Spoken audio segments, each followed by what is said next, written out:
Cheers, everybody. Um, as you know, my name's Daniel Tarker, or Dan Tarker. Call me whatever you want. We've known each other for 2 years almost now, so yeah, call me whatever the hell you want. This is What is Educational Research? My first response to our AHE 614 class, and what I'm calling my research ramblings. So this is actually my third shot at this video response. The first couple didn't turn out as well as I'd like, so hopefully the third time is a charm, and I will try to keep it as brief as I can. So, yeah, so sure, I'm going to stay in frame because that's one of the challenges of the previous iterations of this video is that I didn't, my picture got cut off. Not that I want to show off my ugly mug.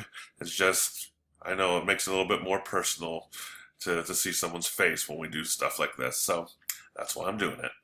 So anyways, my response to this question about what is educational research is to enter this through the epistemological door. The epistemological door, or entering through the epistemological door. Yeah, it sounds a little dirtier than I thought it would when I first wrote it, but oh well, there you go. We're going to be doing this through the epistemological door, whatever that is, because we're going to be asking. I mean, to me, the core question of this assignment is what is reality? Because what is reality? I honestly don't know anymore. I'm not sure. I look at the news, I look at the world around me, I listen to podcasts, radio, I talk to people, I spend too much time on social media, I look at research studies, and I still grope and I still wonder and I still find myself lost in trying to figure out what is real and what is not real. And that is really the core of this question, because what is reality? And what is truth? We often hear people say, well, I want to know the truth. What is the truth? But we don't even really have a definition of what the truth is. So I'm gonna provide a working definition that I have come up with in the past 6 months. That seems to work for me, at least. And it's a combination of both.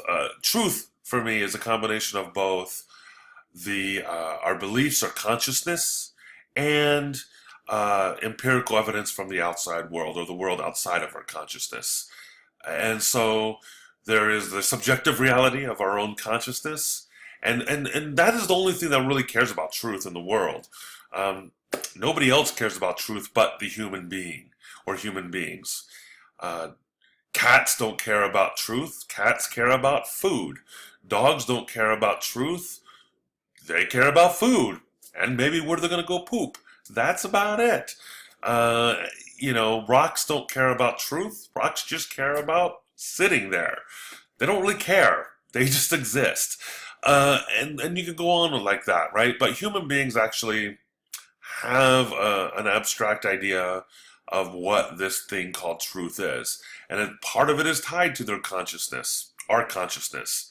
And we have our beliefs about the way the world works, and that's our subjective reality. Then there's the objective reality, the reality on the outside of our consciousness.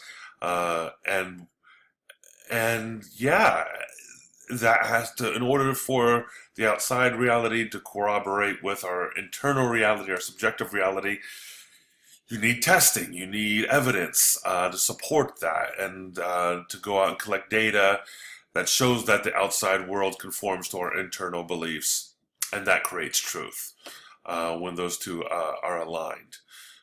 So that's a definition for truth for me, and that brings us to the idea of empirical research, evidence-based research, which is what educational research is really about, making sure that you have evidence to support the claims about reality that you're making.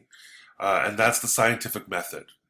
And I think the cornerstone of this really does come down to the scientific method, which is one of the gifts that the Enlightenment gave us, right? As we moved out of the Dark Ages and into the Enlightenment, we came up with this idea of the scientific method, which is really a tool and a way of thinking that helps us interpret reality, because reality is constantly changing, because we get new information, um, corrective information that allows our ideas and our conception of reality to evolve and change. That's why science changes. We begin with theories, which are just a framework, a generalizable framework that explains reality based on the data that we have currently. And as new data appears and shows itself, our theories change and evolve with that. And I think all of those principles are really important to keep in mind as we talk about reality and why we engage in educational research. So to move on to some of the scenarios that Tanisha asked us to explore in relation to this, we're going to look at two programs. One is this idea of developing a diverse program for diverse students. And in order to engage in this kind of inquiry, you have to have a research question or hypothesis. It has to take into consideration the independent and dependent variables. The independent variables being those things that influence the dependent variables, which in this case would be the diverse population. And, I guess in this case, as a concrete example, I'd probably look at what are those independent variables that create for a good experience for diverse populations. And there's plenty of research that has been done around this topic. So I'd look into that research and do that kind of literature review to gather that data. So I had a better idea of what dependent variables and independent variables that I would want to look at regarding to this topic and define those clearly. Also, how to recruit subjects for this type of research, because you're dealing with a marginalized population, so there's definitely ethical issues that you'd want to be attentive to. We always want to be ethical, right? And going through the process and clearly identifying what our methods are, what's the protocol, what are the protocols, the order of what order the intervention takes, and the assumptions underneath some of the research that you're going to be doing. And then also, how are you measuring it? What measurements are you taking, and how are you doing the data analysis, and what kind of generalizable findings are you coming up with? And the same is true for the other scenario we're supposed to apply this to, this one being understanding placement and outcomes for students with disabilities. I would also look at that as at the dependent and independent variables around that. And definitely make sure to look at the ethical issues around the subject recruitment, and how you're handling those subjects, and making sure you're staying ethical, right? Ethics. Hearing a lot about that in the news too today, right? So ethics are really important. And as well as making sure you're very explicit and clear about describing all the processes and assumptions. And then once again, coming back to that idea of generalizations that you can make about the research based on the study that you're conducting. And I guess at the end of the day, all of this comes back to the scientific method.